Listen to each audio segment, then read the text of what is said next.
Thunder, a Medinian surah that takes its title from the thunder that praises God in verse 13. This surah is distinguished by its moving description of God's power and knowledge. Muhammad's place in a long tradition of prophets, none of whom could produce miracles on request, is stressed and his role is emphasized. It is only to deliver the message. God is the one who will call people to account for their deeds, and he is the witness for the truth of the message. In the name of God, the Lord of mercy, the giver of mercy, Alif Lam Mim Ra. These are the signs of the scripture. What your Lord has sent down to you, prophet, is the truth, yet most people do not believe. It is God who raised up heavens with no visible supports, and then established himself on the throne. He has subjected the sun and the moon to each pursue its course for an appointed time. He regulates all things and makes the revelations clear so that you may be certain of meeting your Lord. It is he who spread out the earth, placed firm mountains and rivers on it, and made two of every kind of fruit. He draws the veil of night over the day. There truly are signs in this for people who reflect. There are in the land neighboring plots, gardens of vineyards, cornfields, palm trees in clusters or otherwise, all watered with the same water, yet we make the yield of some better than others. There truly are signs in this for people who reason. If anything can amaze you, prophet, then you should surely be amazed at their asking, "What? When we become dust, shall we be created anew?" There are the ones who deny their Lord, who will wear iron collars around their necks and be the inhabitants of the fire, there to remain. They ask you to bring the punishment rather than any promised rewards. Though there have been many examples before them, your Lord is full of forgiveness for people, despite their wrongdoing, but he is truly severe in punishment. The disbelievers say, "Why has no miracle been sent down to him from his Lord?" But you are only there to give warning. Earlier communities each had their guide. God knows what every female bears and how much their wombs shrink or swell. Everything has its measure with him. He knows what is not seen as well as what is seen. He is the great, the most high. It makes no difference whether any of you speak secretly or aloud, whether you are hiding under cover of night or walking about in the day. Each person has angels before him and behind, watching over him by God's command. God does not change the condition of a people for the worse unless they change what is in themselves. But if he wills harm on a people, no one can ward it off. Apart from him, they have no protector. It is he who shows you the lightning, inspiring fear and hope. He builds up the clouds heavy with rain. The thunder sounds his praises, as do the angels in awe of him. He sends thunderbolts to strike whoever he will. Yet still they dispute about God. He has mighty plans. The only true prayer is to him. Those they pray to besides him give them no answer any more than water reaches the mouth of someone who simply stretches out his hands for it. It cannot do so. The prayers of the disbelievers are all in vain. All that are in heaven and earth submit to God alone, willingly or unwillingly, as do their shadows in the morning and in the evenings. Say, prophet, who is Lord of the heavens and the earth? Say, God. Say, why do you take protectors other than him, who can neither benefit nor harm even themselves? Say, are the blind equal to those who can see? And are the depths of darkness equal to the light? Have the partners they assign to God created anything like his creation, so that their creation is indistinguishable from his?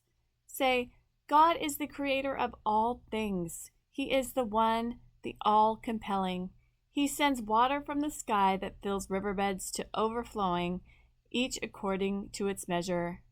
The stream carries on its surface a growth of layer of froth like the froth that appears when people melt metals in the fire to make ornaments and tools. In this way, God illustrates truth and falsehood. The froth disappears, but what is of beneath to the people stays behind. This is how God makes illustrations.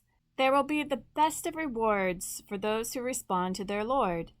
Those who do not respond would willingly give away the earth's contents twice over, if they had it in order to ransom themselves. So terrible will be their reckoning. Hell will be their home, and their bed wretched. Can someone who knows that the revelation from your Lord is the truth be equal to someone who is blind to it? Only those with understanding will take it to heart. Those who fulfill the agreements they make in God's name and do not break their pledges, who join together what God commands to be joined, who are in awe of their Lord and fear the harshness of the reckoning, who remain steadfast through their desire for the face of their Lord, who keep up the prayer, who give secretly and openly from what we have provided for them, who repel evil with good. These will have the reward of the true home. They will enter perpetual gardens along with their righteous ancestors, spouses, and descendants. The angels will go in to them from every gate.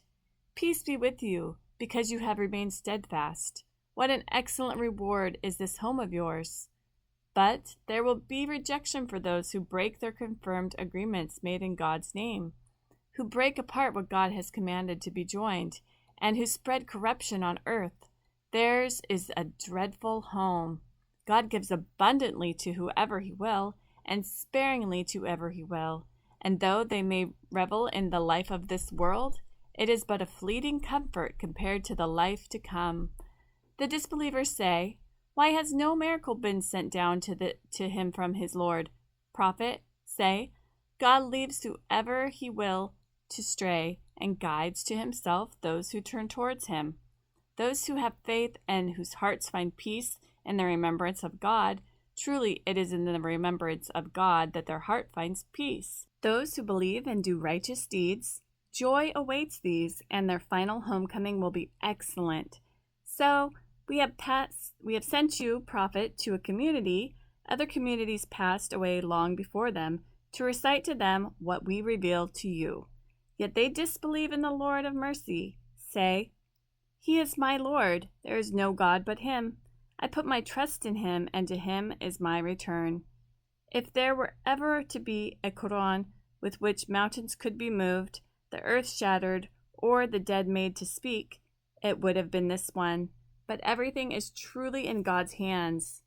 Do the believers not realize that if God had so willed, he could have guided all mankind? As for the disbelievers, because of their misdeeds, disaster will not cease to afflict them or fall close to their homes until God's promise is fulfilled. God never fails to keep his promise. Many messengers before you, Muhammad, were mocked, but I granted respite to the disbelievers. In the end, I took them to task. How terrible my punishment was! Is he who stands over every soul marking its action in need of any partner? Yet they ascribe partners to God. Say, name them.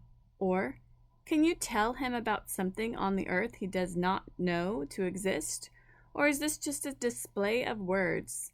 But the things they devise are made alluring to the disbelievers, and they are barred from the right path. No one can guide those God leaves to stray. There is a torment for them in this world, but the torment of the hereafter will be harder. No one will defend them against God. Here is a picture of the garden that those mindful of God have been promised: flowing streams and perpetual food and shade. This is the reward that awaits those who are mindful of God. The disbelievers' reward is the fire. Those to whom we sent the scripture rejoice in what has been revealed to you. Prophet, some factions deny parts of it. Say, I am commanded to worship God, and not join anything with him in worship. To him I call others, and to him I shall return. So we have sent down the Qur'an to give judgment in the Arabic language. If you were to follow their desires after the knowledge that has come to you, you would have no one to guard you or protect you from God. We sent messengers before you and gave them wives and offspring. No messenger was given the power to produce a miracle except with God's permission. There was a scripture for every age. God erases or confirms whatever he will, and the source of the scripture is with him.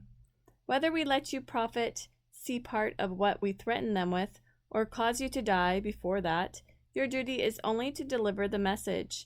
The reckoning is ours. Do they not see how we come to their land and shrink its borders?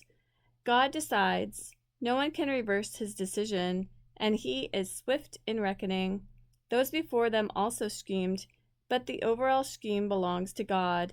He knows what each soul does. In the end, the disbelievers will find out who will have the excellent home. They say, "You have not been sent." Say, "God is sufficient witness between me and you. All knowledge of the Scripture comes from him."